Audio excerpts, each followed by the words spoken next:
Bienvenue sur Luds, le podcast lithothérapie et énergie positive. Je suis Ludivine et je vous partage ici tous les outils et les informations dont vous avez besoin pour mieux connaître les pierres et mieux apprivoiser leurs énergies. On parlera donc beaucoup de cristaux, mais pas que. Régulièrement, vous retrouverez ici des épisodes hors série traitant de divers sujets holistiques autour de la psychologie positive, de pratiques naturelles, de l'astrologie, du développement personnel et bien d'autres choses encore. C'est parti! Bonjour à tous et bienvenue dans ce nouvel épisode. Un épisode qui va se vouloir profond, vous l'avez vu dans l'intitulé, nous allons parler de la dualité. Et je vous rassure, comme toujours ici, on va essayer de dégrossir un sujet qui paraît très mystique, très deep et dont on entend beaucoup parler partout. Partout, si vous écoutez ici mon podcast, c'est que vous êtes porté soit sur le développement personnel, soit sur la spiritualité, soit sur les deux. Et vous avez certainement entendu parler de l'ombre, de la lumière, de la dualité, de l'effet miroir et de tout cela. Et justement, j'ai l'impression qu'on met un peu tout dans le même panier quand on parle de l'effet miroir, de la dualité, de ce qui nous trigger un petit peu à l'intérieur, de ce avec quoi on doit soit dealer, soit essayer de découvrir en nous. On a l'impression qu'on met tout sous le dos de la dualité, mais la dualité, c'est une vérité universelle et très simple qui est le jeu de l'ombre et de la lumière, du bien et du mal, du positif et du négatif. Et en tout cas, c'est les grandes lignes que l'on met sur ce mot quand on commence à vouloir en entendre parler et plonger un peu dans le sujet. Mais ça va bien au-delà de ça et en même temps, c'est bien plus simple que ce qu'on imagine. Donc, installez-vous confortablement, prenez une grande inspiration parce qu'on va plonger aujourd'hui dans les méandres de la dualité et peut-être comprendre ce que ça veut dire, bien évidemment, pour nous, à l'intérieur de nous, nos parts d'ombre, nos parts de lumière, etc. Donc, je vous l'ai dit, pour commencer cet épisode, on met un peu tout sur le dos de la dualité, nos parts d'ombre, aller découvrir à l'intérieur de nous nos faces cachées, l'effet miroir, pourquoi quelqu'un m'agace, est-ce que ça veut dire ça sur moi, c'est ma dualité, etc. Et c'est un peu à remettre dans l'ordre, je trouve. La dualité, c'est une vérité, en fait, c'est un sujet qui est universel, qui touche pas que l'être humain, qui touche absolument tout dans notre univers. D'accord? On va en parler. Après, nos parts d'ombre à l'intérieur de nous, qu'est-ce qui fait qu'on a cette ombre en nous? Pourquoi quelqu'un vient nous déclencher, etc. Ça, c'est autre chose, c'est beaucoup plus profond. Là, on va plonger dans le développement personnel, notre monde intérieur, nous découvrir, comprendre que notre vision du monde nous est propre et c'est pour ça que certaines personnes vont venir nous déclencher. Mais ça ne va pas être le sujet ici aujourd'hui. Aujourd'hui, on va vraiment parler de la dualité pour déjà comprendre ce que c'est, ne pas la diaboliser et comprendre qu'elle est immuable. Elle est là, elle existe, elle existera toujours. Et si elle n'existait pas, le monde n'existerait pas. D'accord? Pourquoi? Parce que la dualité est présente absolument dans tous les aspects de notre existence. Le jour, la nuit, le chaud, le froid, l'amour, la peur ou la haine. Tout dépend sur ce quoi on veut mettre le pendant. Elle est le reflet de la structure de notre monde. Donc, en spiritualité, la dualité, elle représente l'équilibre. Elle n'est pas là pour diviser, mais elle est vraiment là pour nous rappeler que chaque énergie a son opposé et que l'un ne peut pas exister sans l'autre.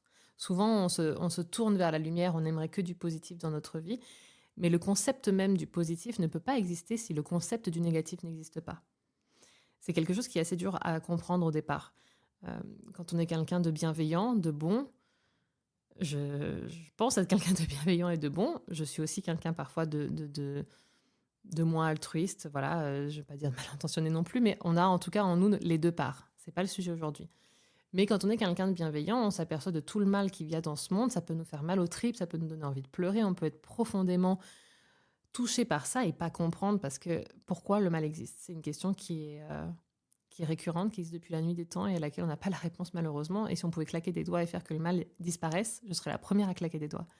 Mais pour comprendre le concept de la dualité, il faut comprendre qu'on ne pourrait pas mettre le mot positif, le mot joie sur quelque chose si son opposé n'existait pas pour nous donner justement le ton. Et ce qui est un bonheur pour nous peut être un malheur pour quelqu'un d'autre. C'est ça aussi qu'il faut comprendre. Notre vérité n'est pas une vérité immuable, notre vision du monde est la nôtre. C'est pour cela qu'il existe cette ambivalence entre quelque chose et son opposé. Donc on peut prendre l'image parfaite du yin et du yang. Ce sont vraiment ces deux forces opposées qui s'interpénètrent finalement, qui montrent que l'ombre contient toujours une parcelle de lumière et inversement. Une chose ne peut pas exister sans son contraire. C'est notre monde qui est fait ainsi. Et je ne parle pas de développement personnel uniquement ici, je parle vraiment du monde physique. C'est quelque chose qui régit tout simplement notre monde. C'est une vérité qui existe et qui, comme elle s'adapte absolument à tout, elle s'adapte à nous, à nos émotions. D'accord? Donc maintenant qu'on a en quelque sorte un petit peu dédiabolisé cette dualité, j'aimerais également vous faire comprendre que la dualité de quelque chose, ce sont simplement les deux polarités d'une même chose. L'amour et la haine, ce sont les deux polarités opposées de la même chose, une émotion.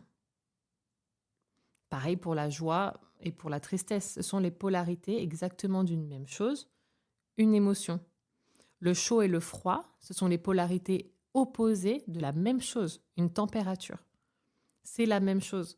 Quand on a quelque chose qui vient nous faire ressentir une émotion, c'est une émotion. Soit ça va tendre, selon notre mode de fonctionnement interne, vers du positif et on va tendre à l'extrême opposé de la lumière et ça va être joie. Soit ça va tendre chez nous à aller à l'inverse et ça va nous faire ressentir des émotions désagréables parce que ça va partir dans l'ombre. Mais c'est la même chose, c'est une émotion. Et c'est à l'endroit où nous allons mettre le diapason qui va faire notre jauge personnelle, du bien, du mal, du chaud, du froid même, oui, du chaud, du froid et de ressenti des émotions. Le féminin et le masculin, nous sommes la même chose. L'homme et la femme, c'est un être humain. Simplement, il y a la version féminine, la version masculine, les deux versions opposées. L'un ne peut pas vivre sans l'autre. En tout cas, n'aurait pas pu exister sans l'autre. Donc c'est vraiment un concept à comprendre de cette façon-là, je trouve, avant de vouloir plonger dans un travail de l'ombre, avant de vouloir comprendre à l'intérieur qu'est-ce qui nous fait miroir, pourquoi est-ce qu'on ressent ça, nos traumas, d'où est-ce que ça vient, etc. Il faut déjà accepter que tout ça, cette dualité régit notre monde extérieur comme intérieur. Et que c'est pas une mauvaise chose. C'est que sans l'un, l'autre n'existe pas, à proprement parler. Quand on comprend ça, déjà, on commence un peu à démystifier et à dédiaboliser ce travail de l'ombre, ce travail de la dualité. On commence un peu à dédiaboliser tout ça et je trouve que c'est très important de comprendre ce principe premier avant de plonger justement dans un travail plus profond. Et c'est justement quand on a compris ce concept entièrement qu'on peut commencer à tendre vers une acceptation un peu plus grande, un peu plus d'apaisement également dans nos ressentis, dans ce qui se passe au quotidien, pour pouvoir plonger dans un travail de l'ombre. Pourquoi? Alors le travail de l'ombre, c'est pas le sujet de cet épisode. J'aimerais vraiment segmenter tout ça pour qu'on fasse simple et qu'on compartimente un petit peu pour vraiment comprendre les choses étape par étape. Mais pourquoi? Parce que quand on ressent une émotion chez nous, quand on se définit par exemple comme quelqu'un de très généreux, vous êtes quelqu'un de très généreux, vous donnez toujours beaucoup aux autres, mais si vous vous définissez comme quelqu'un de généreux et que vous allez avoir un comportement à un moment donné qui vous paraît être pas généreux, être donc la polarité inverse de la générosité, la radinerie, ou alors être plutôt tourné vers vous plutôt que d'aller vous tourner vers quelqu'un d'autre dans une situation précise, vous allez un peu être déboussolé et pas comprendre d'où est-ce que ça vient parce que vous êtes quelqu'un de généreux. Mais non, les deux polarités existent en vous. Si vous êtes quelqu'un de généreux, ça veut dire qu'il y a un moment donné où il y a une polarité en vous qui est votre ombre, qui est le fait de ne pas l'être. Et c'est OK, parce qu'il y a des situations où c'est bon pour votre survie de ne pas être trop généreux. Donc il faut comprendre ça, comprendre la lecture de la dualité en vous pour savoir reconnaître ces parts de vous qui peut-être parfois vous font vous sentir mal. Vous dites mais pourquoi j'ai fait ça? Normalement je suis pas comme ça, je comprends pas, etc. Et vous en voulez. Mais non, vous avez eu ce comportement. À un moment donné, il y avait certainement une raison, à vous de la découvrir. Et il faut accepter, vous dire, ok, ben moi, ma polarité, enfin ma jauge, elle se trouve à ce niveau-là. Voilà, j'ai toute cette lumière qui brille de générosité et j'ai ce petit pourcentage où parfois, dans certaines situations, ben, je ne suis pas généreux, je suis égoïste.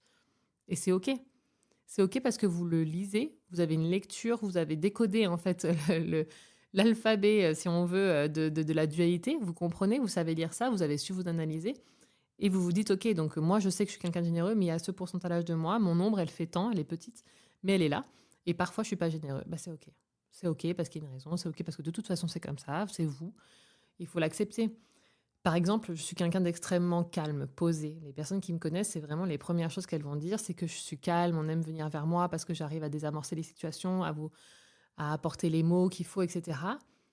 Et très longtemps, je me suis dit, mais c'est pas possible que j'ai cette vision, qu'on me voit si calme. Je suis quelqu'un qui a un tel feu à l'intérieur. Je suis parfois très énervée, enfin, très vite agacée, très vite énervée.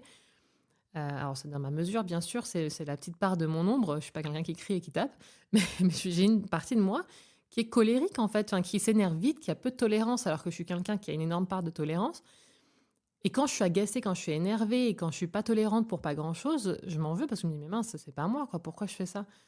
Et en fait, pour pas accentuer ce trait-là et pas le dénaturiser et pas se vite, vite, vite cacher quand, nos émotions, quand on est énervé ou quand on est, pas généreux ou prenez l'exemple qui est le vôtre, pour pas avoir envie de cacher ça sous le tapis aux autres et de se sentir très, très mal, il faut le lire, il faut le comprendre. OK, ma part de lumière, elle est assez grande sur ça. Ça va être la générosité, le calme et cetera et je vais avoir une petite part d'ombre, c'est celle-ci. Celle-ci, bah, ça, c'est ma part où je suis aussi colérique. Parce que si on est quelque chose, on est son opposé, forcément. C'est notre dualité. On a tous ces petites parts-là. Donc là, je parle des grandes émotions, hein. Je parle pas des traits de caractère. Pour être très gentil et un psychopathe, hein. C'est pas ça, on laisse ça de côté. Je ne parle pas du tout de ce genre de choses. C'est vraiment simplement les émotions. Vos émotions, on est toujours quelque chose et son opposé. Après, il y a une toute petite, un tout petit degré, en fait. Il faut juste le comprendre. Parfois, vous allez peut-être avoir 0,01% de je sais pas, de colère et tout le reste, c'est de la gentillesse parce que vous n'êtes pas quelqu'un qui vous mettez en colère souvent, mais vraiment, il vous en faut beaucoup. Mais peut-être qu'une fois tous les 3 ans, vous pétez une, une colère. Et bah, elle est là, c'est votre part d'ombre, elle existe, elle est là. Et quand elle est là, au lieu de se dire mince, mais qu'est-ce qui se passe? C'est pas moi, de vous sentir mal, vouloir vous cacher aux autres qui vous voient pas. Non, c'est votre part d'ombre, il faut la connaître, la conscientiser pour vous dire ok, elle est là. Je la connais, je la vois, je sais qu'elle est là. Euh, c'est ok, maintenant je comprends. Et à l'inverse, si c'est une part qui prend trop de pas sur vous, qui va venir trop vous encombrer au quotidien, qui vraiment vous convient pas, vous allez pouvoir la lire mieux, l'accepter pour travailler dessus, pour voir à quel point vous allez pouvoir justement vous ouvrir si c'est votre souhait. Parce que personne ne vous demande de travailler sur votre ombre c'est votre ombre, si vous êtes bien comme ça, enfin personne ne vous demande de changer. Mais si vous vous sentez mal avec ces parts-là et que vous voulez vous rééquilibrer, bah, c'est bien d'avoir cette lecture-là. Parce qu'à l'inverse, si vous dites: «Mais moi, purée, c'est pas possible, je suis super colérique, je peux être des colères tout le temps, je suis jamais douce».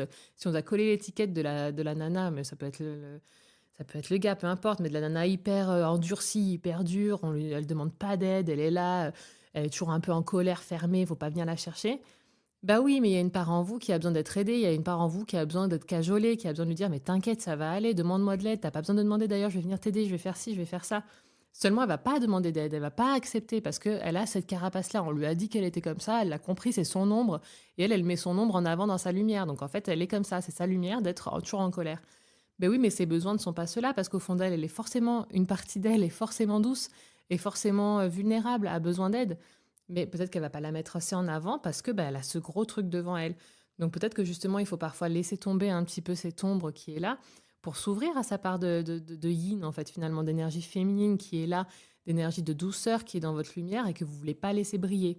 Donc c'est vraiment un travail à double sens. C'est pour ça que pour moi, il est important de comprendre ce concept de dualité, de comprendre que ça régit notre monde interne et externe et qu'on a tous les polarités en nous. Il faut juste voir où se trouve la jauge pour voir si justement on a besoin de l'éclairer avec plus de lumière ou on a besoin juste de peut-être l'assombrir avec un tout petit peu plus d'ombre parce qu'on se laisse peut-être trop manger par les autres dans certaines situations ou alors juste notre jauge nous va très bien, c'est juste qu'il fallait juste la conscientiser pour se sentir mieux dans ses baskets.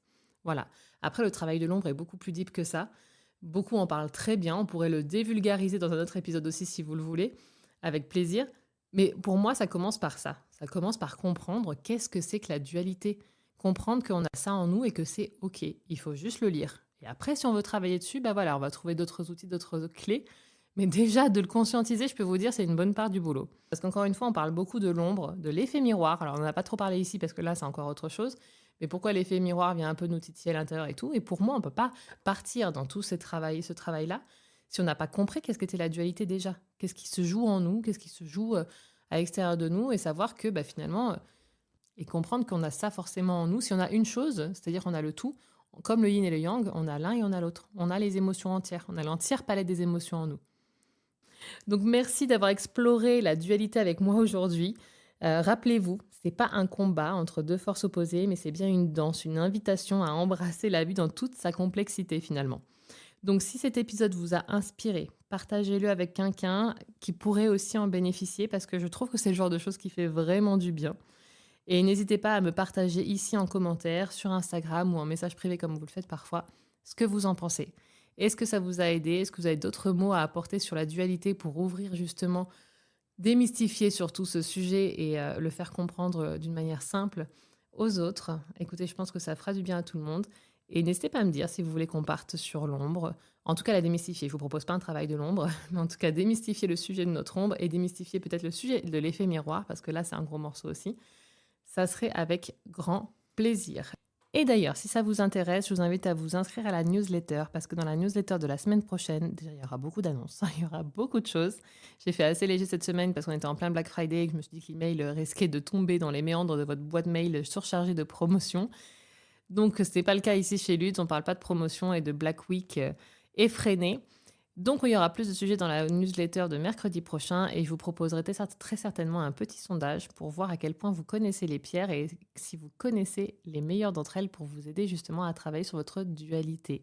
Parce qu'il y en a qui sont excellentes pour aider à faire émerger nos parts d'ombre, à faire briller notre lumière, en tout cas à faire comprendre justement où se trouve notre jauge interne. Il y a des belles pépites pour ce sujet-là. Donc écoutez, je vous invite à vous inscrire à la newsletter pour répondre au quiz et voir si vous les connaissez. Et si ce n'est pas le cas, tout simplement les découvrir. Je vous dis à très bientôt pour un nouvel épisode. Bye bye. Après chaque épisode ou de manière générale, n'hésitez pas à laisser un commentaire avec vos avis, vos retours, vos questions et éventuellement les sujets que vous aimeriez que nous traitions ensemble. N'hésitez pas également à mettre la note de votre choix sur la plateforme d'écoute que vous utilisez afin de faire connaître ce podcast.